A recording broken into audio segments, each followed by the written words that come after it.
যে ডাকসুর মাদকের আড্ডা ছিল, যে ডাকসু বেশ্যাখানা ছিল, সেটা ইসলামী ছাত্র শিবির পরিবর্তন করতে সক্ষম হয়েছে। আমরা যে কাজটা করি এটা ইবাদতের কাজ। আমরা রাজনীতি করি আল্লাহর সন্তুষ্টির জন্য, পরকালে নাজাতের জন্য। তাই আপনাদেরকে সেই ইমানের বলে বলিয়ান হয়ে সকল রক্ত চক্ষুকে উপেক্ষা করে আগামী দিনের ভোট কেন্দ্রে কোন রকম হই হাঙ্গামা করতে না পারে, এজন্য আপনাদেরকে সীসা ঢালা প্রাচীরের মতো ঐক্যবদ্ধ থাকতে হবে ইনশাআল্লাহ।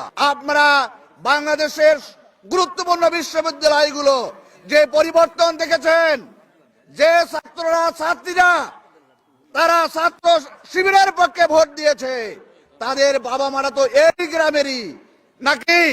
তাহলে তাদের বাবা মারা যদি এই গ্রামের হয়ে থাকে, তারা যদি ডাকসুতে জামাত ইসলামের ছাত্র শিবির ক্ষমতায় যেতে পারে, তাহলে আগামী দিনেও জামাত ইসলামী ক্ষমতায় যেতে পারে ইনশাআল্লাহ।